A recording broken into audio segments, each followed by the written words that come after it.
ವಿಠ್ಠಲವಾಡಿ. ವಿಠ್ಠಲನ ಪುಣ್ಯ ಇರಬೇಕು, ಎಲ್ಲ ಸಂತರ ಪುಣ್ಯ ಅಂದಾಗ ಈ ಸುಕೃತ್ ಪುಣ್ಯ ಇದ್ದಾಗ ಈ ಜಗ ಸಿಗ್ತೈತೆ ಅಂತ. ಜಗಚ್ಚ ಕಲ್ಯಾಣ ಸಂತ ಧ್ಯೇಯ. ಕಷ್ಟ ಮಾಡ್ಬೇಕಂತ ಕಷ್ಟ. ಈಗ ಹೆಂಗೆ ನಾವು ಪಾದಯಾತ್ರೆ ಕಷ್ಟದಿಂದ ಬಂದೀವಲ್ಲ, ಹಂಗೆ ಇದಕ್ಕೆ ಕಷ್ಟ ಸುಖ ಸಿಗ್ತೈತೆ ಅಂತ. ಸುಖ ದುಃಖ ಎರಡೂ ಅದಾವ ಇದಕ್ಕೆ. ಸುಖನೂ ಬೇಕು, ದುಃಖನೂ ಬೇಕು. ನಾವು ಹೆಂಗೆ ತಕ್ಕಡಿರ್ದ ಈ ಕಡೆ ಒಂದು ಹೆಚ್ಚು ಕಡಿಮೆ ಆಕೈತೆ, ಹಂಗೆ ಸುಖ ದುಃಖಗಳು ಅಂತ. ಅದಕ್ಕೆ ಇಲ್ಲಿ ಏನು ಹೇಳ್ತಾರಪ್ಪ ಅಂದ್ರೆ 9ನೇ ಅಧ್ಯಾಯ ಒಳಗೆ 22ನೇ ಶ್ಲೋಕ. ಅನನ್ಯ ಚಿಂತೆಯಂತು ಜನ ಪರಿಪಾಶುಪಾಶ ದೇಶಾವಿ ನಿತ್ಯಾಭಿಕ್ತನ್ ಯೋಗಕ್ಷಮ್ ವಾಮಹಂ. ಯಾರು ಭಗವಂತನ ಸತತವಾಗಿ ಚಿಂತನೆ ಮಾಡ್ತಾರೆ, ಯಾರು ಸದಾ ಒಳಗೆ ಅವನ ನಾಮಸ್ಮರಣೆ ಮಾಡ್ತಾರೆ, ಯಾರು ಪೂಜಾ ಪುನಸ್ಕಾರ ಮಾಡ್ತಾರೆ, ದಿನನಿತ್ಯ ಅವನ್ನ ನಾಮಸ್ಮರಣೆ ಕೊಂಡಾಡ್ತಾರೆ, ಅವ್ರು ಯೋಗಕ್ಷೇಮ ನೋಡ್ತಾನೆ ಅಂತ ನೋಡಿ. ಭಗವಂತ ಎದಕ್ಕೆ ನಿಂತ ನಡಕಟ್ಟಿ ಭಕ್ತರ ರಕ್ಷಣೆ ಮಾಡಕ್ಕೆ ನಿಂತಾರಂತ ನೋಡಿ. ಎಲ್ಲ ಪಾದಯಾತ್ರೆ ಹೊಂಟೀವಿ ನಾವೀಗ, ಸಂತರ ದಾರಿ ಕಾಯ್ತಾನೀಗ ಅವ ಯಾರು ಭಗವಂತ. ಯಾಕೆ ನನ್ನ ಭಕ್ತರ ಮೇಲೆ ಬಾ ಪ್ರಿಯಮ್ರಿ ಅವ. ಭಕ್ತರಂದ್ರೆ ಸಾಮಾನ್ಯ ಅಲ್ದಿ ಅವ. ಅಂಥ ನಾಮದೇವ್ ಎಷ್ಟು ಜೀವ ಮಾಡ್ತಿದ್ನವ ಭಗವಂತ. ನಾಮದೇವ್ ಬರೀ ಏನಾರು ಕಷ್ಟ ಬಂದ್ರೆ ಅವನ ಮ್ಯಾಲೆ ಬಾ ಪ್ರೇಮ್ ಇದ್ ನಾವು. ಬರೀ ಹಿಂಗೆ ಎಲ್ಲಾರ ಹೋದ್ರೆ ನಾಮದೇವನ ನೆನೆಸ್ತೀನಿ ನೋಡಿ ಭಗವಂತ. ಎಷ್ಟು ಅವನ ಮ್ಯಾಲೆ ಕಳಕಳಿ ಇದ್ದ ನಾವು ಭಗವಂತ. ನಾಮದೇವನ ಮ್ಯಾಲೆ ಅಷ್ಟು ಕರುಣೆ ಇದ್ದ. ಯಾಕಂದ್ರೆ ನಾಮದೇವ ಅಂದ್ರೆ ಸಾಮಾನ್ಯ ಅಲ್ದಿ ಅವ, ದೊಡ್ಡ ವ್ಯಕ್ತಿ ಅವ. ಅವನ ನಾಮಸ್ಮರಣೆ ಭಾಳ. ಸಣ್ಣಂದಿರ್ತ ನೋಡಿ 12 ವರ್ಷ 5 ವರ್ಷ ಬಾಲಕಿದ್ದ ಭಗವಂತಗೆ ಊಟ ಮಾಡಿಸಿದ ಅವನು. ಪಾಂಡುರಂಗ ಊಟ ಮಾಡಿಸ್ಯಾನ. ಯಾರಿಗಾರು ಆಗೈತಿ, ನಮ್ಗೆ ಆಗಿಲ್ಲ ಇನ್ನು. 5 ವರ್ಷ ಬಾಲಕಿದ್ದು ನೋಡಿ ಅವನು. ಯಾರು ನಾಮದೇವ ಮಹಾರಾಜರು ಸಣ್ಣ ಬಾಲಕ 5 ವರ್ಷ ಬಾಲಕಿದ್ದಾಗ ಹುಟ್ಟಿ ಬಂದ ತಂದಿದ್ದ. ಯಾವ ಹಿಂದಿ ಹೆಂಗಂದ್ರೆ ದಾಮ್ ಶೆಟ್ಟಿ ಮತ್ತು ಗುಣ ಇಬ್ಬರು ಗಂಡ ಅಂತಿದ್ದಾಗ ಅವ್ರಿಗೆ ಮಕ್ಕಳಾಗಿದ್ದಿಲ್ಲ, ಭಾಳ ವರ್ಷದಿಂದ ಮಕ್ಕಳಾಗಿದ್ದಿಲ್ಲ. ಅವ್ರು ಅನನ್ಯ ಚಿಂತೆ, ಅದನ್ನೇ ಚಿಂತೆ ಮಾಡ್ತಿದ್ರು ಅವರು. ಮಕ್ಕಳಿಲ್ಲ, ಮಕ್ಕಳಿಗೆ ಯಾವುದಕ್ಕೆ ಚಿಂತೆ ಮಾಡ್ತಾರೆ? ಮಕ್ಕಳ ಚಿಂತೆ. ಯಾಕೆ ಮಕ್ಕಳಿದ್ರೆ ಸೌಭಾಗ್ಯ. ಮಕ್ಕಳಿದ್ರೆ ಏನು ಮಾಡೋದು? ಅನಾಥ ಜೀವ ತುಕ ಅನಾಥ ಆಕೈತಿ ಮನುಷ್ಯ. ಮಕ್ಕಳಿದ್ರೆ ಎಷ್ಟು ಪ್ರೇಮ ಇರ್ತದೆ. ಮಕ್ಕಳನ್ನು ದೇವ್ರಿದ್ದಂಗೆ ಅಂತ. ಒಂದು ಸಣ್ಣ ಮಕ್ಕಳು ಮಾಡಿದ ಮಾತು ನುಡಿ ನೀವು ಕೇಳಿ, ನೀವು ದೇವ್ರ ಮಾತಿದ್ದಂಗೆ. ದೊಡ್ಡವ್ರಿಂದ ಸುಳ್ಬೋದು, ಮಕ್ಕಳು ಸುಳ್ಳು ಹೇಳೋದಿಲ್ಲ. ಹಂಗೆ ಏನಪ್ಪ ಅಂದ್ರೆ ದಾಮ್ ಶೆಟ್ಟಿ ಮತ್ತು ಗುಣಾಗಿ ಸಣ್ಣದಿತ್ತು ಮಕ್ಕಳಾಗಲಿ ಚಿಂತೆ ಮಾಡ್ತಿದ್ದು. ದಾಮ್ ಶೆಟ್ಟಿ ದಿನ ಜಾಕಕ್ಕೆ ಚಂದ್ರಬಾಯಿ ಜಾಕ ಭಜನ್ ಹಾಕಿದ್ದು ಸರಳ ಮಾಡ್ತಿದ್ದ. ದೇವ್ರ ನಾಮಸ್ಮರಣೆ ನಿಮಗ ಮಾಡ್ತಿದ್ದ. ಆದರೆ ಭಗವಂತ ಅವ್ನು ಕಾಣ್ ತೆಗೆದಿದ್ದಿಲ್ಲ. ಎಷ್ಟೋ ಜಪದ ಎಷ್ಟೋ ಏನೋ ಸೇವಾ ಮಾಡಿದ್ರು, ಆದರೆ ಅವನ ಮಕ್ಕಳು ಫಲನ ಕೊಟ್ಟಿದ್ದಿಲ್ಲ ನೋಡಿ. ಚಿಂತೆ ಅಂದ್ರೆ ಮನುಷ್ಯ ಭಾಳ ಕೆಟ್ಟಿದ್ದು. ಮನುಷ್ಯನ ಈ ನಶ್ವರ ಮಾಡ್ತೈತಿ. ಯಾಕಂದ್ರೆ ಚಿಂತಿನ ಮನುಷ್ಯನ ಭಾಳ ಅಧೋಗತಿಗೆ ಹೋಗ್ತೈತಿ. ಅವು ಚಿಂತೆ ಮಾಡಿ ಏನಪ್ಪ ಅಂದ್ರೆ ಭಗವಂತ ಎಲ್ಲಿವರೆಗೂ ಪಾಪ ನೋಡಿ ಕರುಣ ತೋರ್ತಾನವ. ಈ ನಾಮಸ್ಮರಣೆ ನಾವು ಸದಾಕಾಲಿಗೆ ಅವನಿಗೆ ಚಿಂತನೆ ಮಾಡಿ ಒಂದಿನ ಕಣ್ ತೆಗಿತಾನಂತಾರೆ ನೋಡಿ ಅವ ಭಗವಂತ. ಅವಾಗ ಏನಪ್ಪ ದಾಮ್ ಶೆಟ್ಟಿ ಗುಣಾಗಿ ಏನಪ್ಪ ಅಂದ್ರೆ ಆ ದಾಮ್ ಶೆಟ್ಟಿನ ಸ್ಥಾನಕ್ಕೆ ಹೋಗಿದ್ದೆ ಚಂದ್ರಭಾಗದೊಳಗೆ. ಆ ಮಗುವನ್ನ ಆ ಪೆಟ್ಟಿಗೆ ಬಿಟ್ಟು ನೋಡಿ ಇಲ್ಲಿವರೆಗೂ ಜಾಕ ಮಾಡ. ಏನಪ್ಪ ಅವಾಗ ಸಿಂಪಿ ನಾವು ದೇವತೆ ಒಂದು ಪೆಟ್ಟಿಗೆ ಒಳಗೆ ಆ ಮಗುವನ್ನು ಬಿಟ್ಟು ತೀರಾತಿದ್ದ, ಜಾಕ ಮಾಡ್ತಿದ್ದ, ಮುನಿಗೆ ಹೇಳ್ತಿದ್ದ ಬರೀ ವಿಠಲ್ ಅಂತಿದ್ದು ನೋಡಿ. ಅವಾಗನು ಏನು ಜಾಕ ಮಾಡಿ ಏನು ನಾಮಸ್ಮರಣೆ. ಅವಾಗ ಜಾಕ ಮಾಡಿ ತಾನು ವಿಠಲನ್ನು ನಾಮಸ್ಮರಣೆಯಿಂದ ಮಂಜುಳದನಿ ಬರೋದ್ರಿಂದ ಆ ಪೆಟ್ಟಿಗೆ ಸಿಕ್ತಂಕ ಯಾವ ತೊಗೊಂಡು ಬಂದ. ಅದ್ರೊಳಗೆ ಏನು ಬಿಟ್ಟಿದ್ದ, ಮಗುವನ್ನು ಬಿಟ್ಟಿದ್ದ ಒಂದು. ಭಗವಂತ ನೋಡಿ ಎಷ್ಟು ಕೃಪಾ. ಅವಾಗ ಬಿಟ್ಟು ಅದನ್ನು ತೊಗೊಂಡು ಬಂದ. ಅದನ್ನು ತೊಗೊಂಬಂದು ಪಾಂಡವನ ಇದಕ್ಕೆ ಗುಡಿ ಹೋಗಿ ತೋರಿಸ್ಕಾರ ಹೆಂಡತಿ ಅಂತೇಳಿ ಹೋದ, ಯಾವ ಗುಣ ಅಂತೇಳಿ ಹೋದ. ಎಷ್ಟು ಆನಂದ ಆತ್ರಿ ಆ ತಾಯಿಗೆ ನೋಡಿ. ಮಕ್ಕಳಾಗಿ ಎಷ್ಟು ಆನಂದ ಆಗಬಾರ್ದು. ಅದ್ರಾಗ ಒಂದು ಹೆಣ್ಣು ಹುಡ್ತಪ್ಪ ಅಂದ್ರೆ ಎಷ್ಟು ನಾವು ಇಸ್ಕೊಂಡು ಗಂಡು ಹುಡ್ತಂದು ಎಷ್ಟು ಪ್ರೇಮ ಮಾಡ್ತೀವಿ ನಾವು. ಆನಂದವೇ ಆನಂದ ಆಗ್ತಾವೆ ಮಕ್ಕಳಿದ್ದಾವೆ. ಅದಕ್ಕೆ ಆದ ಗುಳಿ ಅಂದರೆ ತೊಗೊಂಡು ಅದನ್ನು ಜೋಪಾನ ಮಾಡಿದರೆ ಅವ್ರು ಎಷ್ಟು ಚಂದ ಜೋಪಾನ ಮಾಡಿಲ್ಲ ಆ ತಾಯಿ.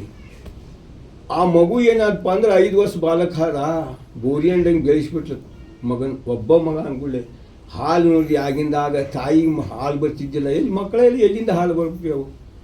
ಭಗವಂತ ನೋಡಿ ವಿಚಾರ ಮಾಡಿ ಚಿಂತೆ ಮಾಡಲಿಕ್ಕೆ ಅಲ್ಲ, ಭಗವಂತ ಮಗು ಕೊಟ್ಟು ನನಗೆ ಹಾಲು ಬೇಕಲ್ಲ ಕುಡಿಸು ಮಗಗೆ, ಎಲ್ಲಿಂದ ಹಾಲು ತೊಂಬಲ್ಲ ನಾನು. ಆಕೆ ಆ ಚಿಂತೆ ಬಂತು, ಅನನ್ಯ ಚಿಂತೆ ಅಂದ್ರೆ ಆಚೆ. ಅವಾಗ ಭಗವಂತ ನೋಡಿ ಮಲಿ ಹಾಲು ಬಂದು ಹೋಗಿ. ಭಗವಂತ ಕೃಪಾ ಅಂದ್ರೆ ಹೆಂಗೈತಿ. ಅವಾಗ ಆ ತಾಯಿ ಆ ಮಗುಗೆ ಹಾಲು ಕುಡಿಸ್ಕೊಂಡು ಬೋರುಂಡಿಂಗೆ ಬೆಳೆಸಿಬಿಟ್ಲು. ಆ ಮಗ ಏನಪ್ಪ 5 ವರ್ಷದ ಬಾಲಕ ಆದ ಗುಳಿ ಏನಪ್ಪ ಅಂದ್ರೆ ತಂದಿದ್ದೀನಿ ನಿತ್ಯ ಸೇವಾ ಪೂಜಾ ಪುನಸ್ಕಾರ ವಿಠ್ಠಲ ಪೂಜಾ ಮಾಡ್ಕೊಂತ ಅಡ್ಡಾಡ್ತಿದ್ದ. ಸೇವಾ ಮಾಡಿ ಎಷ್ಟೋ ವರ್ಷ ಆಗಿತ್ತು ಅವ್ರು. ಅವಾಗ ಒಂದಿನ ಏನಾದಪ್ಪ ಅಂತಂದ್ರೆ ಅವಾಗ ಈ ಊರಿಗೆ ಹೋಗೋ ಸಮಸ್ಯೆ ಬಂತು ನೋಡಿ, ಯಾರಿಗೆ ತಂದಿಗೆ ದಾಮ್ ಶೇಟಿಗೆ ಏನಾದಪ್ಪ ಅಂದ್ರೆ ಊರಿಗೆ ಹೋಗು ಒಂದು ಯಾವಾರಕಾಯಿ ಹೋಗೋದು ಬಂತು. ಅವಾಗ ಪೂಜೆ ದಿನನಿತ್ಯ ವಿಠಲನ ಪೂಜೆ ಮಾಡ್ತಿದ್ದ.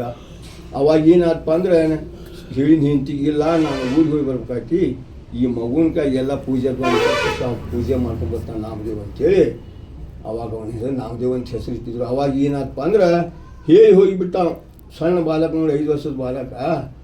ಅವಾಗ ಏನಾದಪ್ಪ ಅಂದ್ರೆ ಅವನ ಕೈಯಾಗ ಆ ತಾಯಿ ಎಲ್ಲನೂ ಪೂಜಾ ಸಂಗ್ರಮ ತೊಗೊಂಡು ಕೊಟ್ಟು ಬಂದು. ಅವಾಗ ನಾಮದೇವ್ ಹೋದ ಯಥಾಮತಿ ಪರವಾಗಿ ಅವ್ನು ಜಳಕ ಮಾಡಿಸಿದ್ವಿ, ಪೂಜೆ ಅಗಲಿ ಪೂಜೆ ಮಾಡ್ತಾರೆ. ಎಡಿ ಕೊಟ್ಟಿಲ್ಲ, ಎಲ್ಲ ಎಡಿನೂ ತೊಗೊಂಬಂದಿದ್ದು.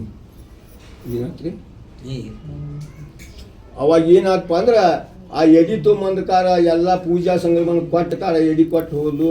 ಅವಾಗ ಏನಪ್ಪ ಅಂದ್ರೆ ತಂದೆ ಎಷ್ಟೋ ವರ್ಷ ಪೂಜಾ ಮಾಡಿದ್ರು, ಎಡಿ ಮಾತ್ರ ಒಂದು ದಿನ ಪ್ರಸಾದ ತೊಗೊಂಡಿದ್ರು ಭಗವಂತ ತಂದೆ ಮಾಡಿದ ಪೂಜಾ ಪುನಸ್ಕಾರ ಮಾಡಿ. ಅವಾಗಂತಂದ ಅದು ಎಡಿ ತಂದುಗುಳ್ಳಿಂದ ಆ ನಾಮದೇವನ ಕೈಯಾಗ ಎಲ್ಲನೂ ತಂದು ತಾಯಿ ತಂದು ಕೊಟ್ಟು ಎಲ್ಲ ಪೂಜೆ ಮಾಡಿದ್ಲು. ಮಾಡಿದ ಗುಳ್ಳಿನಂದ್ರೆ ಆ ಮಗುನ ಕೈ ಕೊಟ್ಟು ಎಲ್ಲ ಪೂಜಾ ಪುನಸ್ಕಾರ ಮಾಡಿ ಆ ಎಡಿ ಇಟ್ಟ ಯಾರಿಗೂ ನಾಮದೇವ್.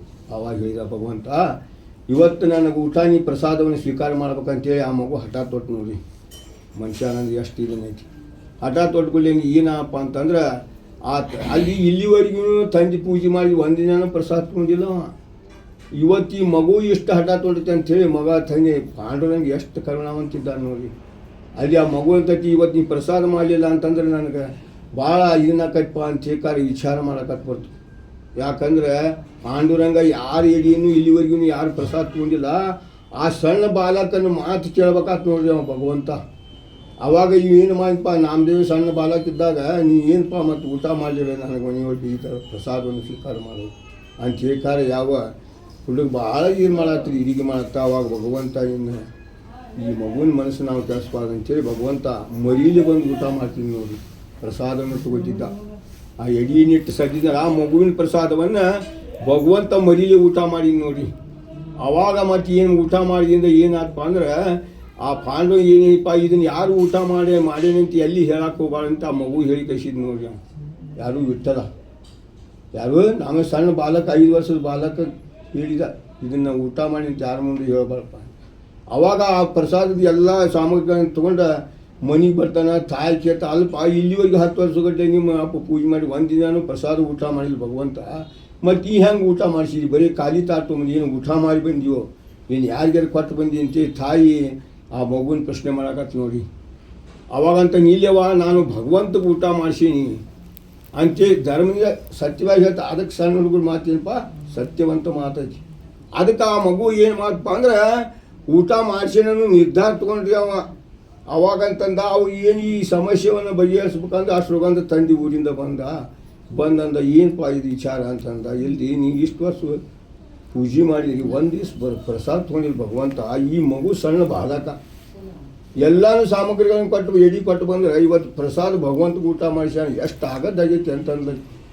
ನೀವು ಇಷ್ಟು ವರ್ಷ ಪೂಜೆ ಮಾಡಿ ಒಂದು ದಿವ್ಸ ಪ್ರಸಾದ ಊಟ ಮಾಡಿಲ್ಲ ಭಗವಂತ, ಮತ್ತು ಇಲ್ಲಿವರೆಗೂ ನೀವು ಪೂಜೆ ಮಾಡಿದ್ದು ಏನಾಯ್ತು ಅರ್ಥ ಅಂತ ಬೇಕಾದ್ರೆ ವಿಚಾರ ಮಾಡ್ತಿದ್ದ. ಆತು ಆ ಮಗುವಿನ ಪರೀಕ್ಷೆ ಮಾಡ್ಬೇಕಂತೇಳಿ ಏನು ಮಾಡಿನಪ್ಪ ಅಂತಂದ್ರೆ ಆ ತಂದೆ ತಾಯಿ ಕುಡಿಕಾರ ಮಗುವಿನ ಇದನ್ನ ಎಲ್ಲ ಸಾಮಗ್ರಿಗಳನ್ನು ಕೊಟ್ಟಕಾರ ಕಳಿಸಿಟ್ಕೊಳ್ಳಿ ಅಂದ್ರೆ ಇವರು ಹಿಂದಿಂದ ಹೋದರು. ನೋಡ್ಕಲ್ಲಿ ಪರೀಕ್ಷೆ ಮಾಡ್ಬೇಕಲ್ಲ ಮಗುವಿನ ಪ್ರಶ್ನೆ ಏನು ಕರೆ ಐತಿಯೋ ಸತ್ಯ ಸುಳ್ಳು ಐತಿಯೋ ವಿಚಾರ ಮಾಡ್ಬೇಕಲ್ಲ. ಅವಾಗ ಅದನ್ನು ಯಥಾಮತಿಗೆ ಓದ್ಕಾರ ಎಲ್ಲ ಪ್ರಸಾದ ಪೂಜಾ ಸಾಮಗ್ರಿಗಳನ್ನು ಎಡಿಯನ್ನು ಓದಿ ಕೊಟ್ಟರು. ಯಾವ ನಾಮದೇವ್ ಸಣ್ಣ ಬಾಲಕ 5 ವರ್ಷದ ಪೂಜೆ ಎಲ್ಲ ಜಳಕ ಮಾಡಿಸಿ ಭಗವಂತಗೆ ಕುಂಕುಮ ಗಂಧ ಹಚ್ಚಿ ಎಲ್ಲ ಮಾಡಿ ಆ ಎಡಿ ಇಟ್ಟ. ಅವಾಗ ಪ್ರಶ್ನೆ ಮಾಡಿದ, ನೋಡಪ್ಪ ಭಗವಂತ ಇವತ್ತು ನನ್ನ ಪರೀಕ್ಷೆ ಕಾಲ, ಏನಾದರೂ ಈ ಪ್ರಸಾದವನ್ನು ಸ್ವೀಕಾರ ಮಾಡ್ಬೇಕಂತ ಹೇಳ್ಕಾರ ಹಠ ತೊಟ್ಕೊಂಡು ನಿಂತು ನೋಡ್ರಿ ಹುಡುಗ. ಯಾಕಂದ್ರೆ ತಂದೆ ತಾಯಿ ಬಂದು ನಿಂತಿದ್ರಲ್ಲಿ ಮನೆ ವಿಚಾರ ಮಾಡ್ಬೇಕು. ಅವಾಗ ಏನು ಮಾಡಿನಪ್ಪ ಅಂತಂದ್ರೆ ಆ ಪ್ರಸಾದವನ್ನು ಭಗವಂತ ಈ ಏನಪ್ಪ ಬಂದು ಇದನ್ನು ಮಾಡತ್ತಂತ ಹೇಳ್ಕಾರ ಇವತ್ತು ನೀ ಪ್ರಸಾದ ಉಳಿದು ಇಲ್ಲೇ ನಾನು ಜನ್ಮವನ್ನು ಕೊಡ್ತಂತೆ ನಿರ್ಧಾರ ತೊಗೊಂಡು ನಿಷ್ಠಾವಂತ ಭಾವ ಭಕ್ತಾಚ ನಿರ್ಧಾರ ವರ್ಮ ಸುಖನೀಯ ನಿರ್ಧಾರ ಮನಸ್ಸು ಮಾಡಿದ ಇವತ್ತು ನಾನು ಪ್ರಸಾದ ಊಟ ಮಾಡಬೇಕು ಅಂತ ಹೇಳ್ಕಾರ ಯಾವ ಮಗುವಿನ. ಅವಾಗ ಭಗವಂತ ಈ ಹಠ ಮಾಡಿ ಇಲ್ಲ ಅಂತಂದ್ರೆ ಇಲ್ಲೇ ನನ್ನ ಪ್ರಾಣ ಹೋಗಿ ಇಲ್ಲೇ ಅಂತೇಳಿ ಯಾವ ಮನಸ್ಸು ಮಾಡಿ ನಿರ್ಧಾರ ನಿಂತ. ಅವಾಗ ಭಗವಂತ ಮೊದಲು ಊಟ ಮಾಡ್ತಿದ್ದ. ತಂದೆ ತಾಯಿ ನೋಡಿ ಆಶ್ಚರ್ಯ ಆಯ್ತು ನೋಡ್ರಿ ಅವ್ರಿಗೆ. ಎಲ್ಲ ಸಣ್ಣ ಬಾಲಕನ ಭಗವಂತ ಪ್ರಸಾದ ಊಟ ಮಾಡ್ತಾನೆ ಎಷ್ಟು ಆನಂದ ಆಗಿರಬಾರ್ದ್ರಿ ಅವಾಗ ತಂದೆ ತಾಯಿಗೆ. ಸಣ್ಣ ಬಾಲಕ ಮತ್ತು ನೋಡಿದ್ರು ಅಷ್ಟು ಆನಂದ. ಅಂಥವ 5 ವರ್ಷದ ಬಾಲಕ ಭಗವಂತ ಉಣಿಸಿದ. ಅದಕ್ಕಂದ್ರೆ ಅವ್ರು ಇಂಥ ಮಕ್ಕಳು ಹುಟ್ಟಬೇಕು ಭೂಮಿ ಮ್ಯಾಲೆ, ಇಂಥ ಮಕ್ಕಳು ಜ್ಞಾನಿವಂತ ಆಗ್ಬೇಕಂತಾರೆ ಅವ್ರು. ನಾಮದೇವ ಅಲ್ಲಿಂದ ನೋಡಿ ಅಂಥ ದೊಡ್ಡವ ಚೀತಿವಂತ ಅದ, ತಂದೆ ತಾಯಿ ಹುಟ್ಟಿಗೆ ಇಂಥ ಮಕ್ಕಳು ಹುಟ್ಟಬೇಕು. ಅಂಥ 5 ವರ್ಷದ ಭಗವಂತ ಅದಕ್ಕಂತಾರೆ ಅನನ್ಯ ಚಿಂತೆ ಯಾಕೆ ಮಾಡ್ಬೇಕಂದ್ರೆ ಭಗವಂತನ ಚಿಂತನೆ ಮಾಡ್ಬೇಕು, ಸದಾಕಾಲ ನಾಮಸ್ಮರಣೆ ಮಾಡ್ಬೇಕು. ಹಂಗೆ ಏನಪ್ಪ ಅಂದ್ರೆ ಕಬೀರ್ದಾಸನ ಮನೆ ನೋಡಿ ಸಂತರ ಬಂದಿದ್ದು, ಹೆಂಗೆ ಸಂತರ ಬಂದಿದ್ರು ಕಬೀರ್ದಾಸನ ಮನೆಗೆ. ಅವಾಗ ನೋಡಿ ಕಬೀರ್ದಾಸನ ಮನ್ಯಾಗ ಏನು ಇದ್ದಿದ್ದಿಲ್ಲ, ಪ್ರಸಾದ ಮಾಡ್ಬೇಕಂದ್ರೆ ಸಂತರಿಗೆ ಊಟ ಮಾಡಿಸ್ಬೇಕಂದ್ರೆ ಏನು ಇದ್ದಿದ್ದು ಕಬೀರ್ದಾಸನ ಮನ್ಯಾಗ. ಅವಾಗ ಅಂದ್ರು ಕಬೀರ್ದಾಸರು ಕಳಿಸಿದ್ರು, ಹೆಚ್ಚಿಗೆ ಹೇಳಿದ್ರು ಸಕ್ರೆ ಏನಂತಪ್ಪ ಅಂತಂದು ಕಬೀರ್ದಾಸರು ಇಲ್ಲ ಸಂತರು ಬಂದಾರೋ ಈ ಪ್ರಸಾದ ಊಟಕ್ಕೆ ಕಟ್ಟಿ ವ್ಯವಸ್ಥೆ ಮಾಡಿ. ಅಲ್ಲಿ ಈ ಮನ್ಯಾಗ ಏನಿಲ್ಲ, ಎಲ್ಲಿಂದ ಮಾಡೋದು ಅವ್ರಿಗೆ ವಿಚಾರ ಮಾಡಿಲ್ಲ. ನೀವು ಹೇಳಿ ಹೋದ ಕರೆ ಆದ ಸಂತರು ಬಂದಾರ ಕರೆ ರಾತ್ರಿ ಸಮಯದಾಗ ಊಟ ಮಾಡ್ಸಕ್ಕೆ ಬೇಕಲ್ಲ, ಮನ್ಯಾಗ ಸಂತಿದ್ರೆ ಮಾಡ್ಯಾರ, ಎಲ್ಲ ಸಾಮಗ್ರಿ ಕಾಳು ಕಡಿದ್ರೆ ಅಡ್ಗೆ ಮಾಡಿಸಿ ಊಟ ಮಾಡ್ತಾರೆ ಸಂತರಿಗೆ. ಅವಾಗಂತಂದು ಅವ್ರಿಗೆ ಕಬೀರ್ದಾಸನ ಹೆಂಗಾರ ಮಾಡಿ ಸಂತರ ಉಪವಾಸ ಕೆಲವು ಮಲಗಿಸ್ಬಾರ್ದು, ಪಾಪ ಕಟ್ಟಿತೈತಿ, ಹೆಂಗಾರ ಮಾಡಿ ನೀನು ಪ್ರಯತ್ನ ಮಾಡಿ ಅಡ್ಗೆ ಮಾಡ್ಬೇಕಂತೀವಿ ಕಬೀರ್ದಾಸ ಹೇಳ್ತಿದ್ರು. ಹೇಳ್ತೀನಿ ಆಯ್ತು ತೋರಿ ಮತ್ತು ಸಂತರಿಗೆ ಏನಾದರೂ ಮಾಡಿ ನಾನು ವ್ಯವಸ್ಥೆ ಮಾಡ್ತೇನೆ ಅಂತೇಳಿ ಯಾವ ಕಬೀರ್ದಾಸ್ ಏನು ಮಾಡಿದಪ್ಪ ಅಂದ್ರೆ ಒಂದು ಬುಟ್ಟಿ ತೊಗೊಂಡ್ಕಾರ ಸಂತಿಗೆ ಹೋದು, ನಿಮ್ಗೆ ಗಂಡ ಹೇಳಿದ್ದು ನೀವು ಭಜನ ಮಾಡಿ ನಾಮಸ್ಮರಣೆ ಮಾಡ್ಕೊಂತ ಕುಂದ್ರಿ, ನಾ ಹೋಗಿ ಸಂತಿ ತೊಗೊಂಬಂದು ಅಡ್ಗೆ ಮಾಡಿಕೊಡ್ತಾನೆ ಅಂತೇಳಿ ಕಬೀರ್ದಾಸನ ಹೆಂಚಿ ಹೋಗಿ. ಆವಾಗ ಕಬೀರ್ದಾಸನ ಹೆಂಚಿ ಹೋಗಿ ಏನಪ್ಪ ಅಂತಂದ್ರೆ ಆ ಎಲ್ಲ ಅಂಗಡಿಗಳು ಕದ ಹಾಕಿದ್ವು. ಅತಿ ಸಮಯ ಎಲ್ಲ ಅಂಗಡಿಗಳು ಕದ ಹಾಕಿದ್ವು. ಶೆಟ್ ಒಬ್ಬನಿಗೆ ಲೆಕ್ಕಪತ್ರದಾಗ ಆ ಕದ ವಾರಿ ಮಾಡಿ ಕುಂತಿದ್ವಿ. ಅವಾಗ ಅಂತಂತ ಈ ಶೆಟ್ಟಿ ಒಬ್ಬನೇ ಕದ ಬಿಟ್ಟಾನು, ಎಲ್ಲರೂ ಕದ ಹಾಕ್ಯಾನು, ಇವ್ನು ಶೆಟ್ಟಿ ಅಂತೇಳಿ ಹೋಗ್ತಾರ ಕೇಳು ನೀವು ಏನೋ ನಮಗೆ ಸಂತರ ಉಪಾಧಿಗಳ ಪ್ರಸಾದಕ್ಕೆ ಎಲ್ಲ ಸಾಮಗ್ರಿ ಇಸ್ಕೊಂಡು ಹೋಗ್ಕಂತೆ ಆ ಶೆಟ್ಟಿ ಅಂತ ಹೋದ್ರು. ಶೆಟ್ಟಿ ನೋಡಿ ಅವ್ನು ಅಂಥ ಶೆಟ್ಟಿನ ಕಾಮಿಕ ಶೆಟ್ಟಿದ್ನವನು, ಅವನು ಹೆಣ್ಮಕ್ಳು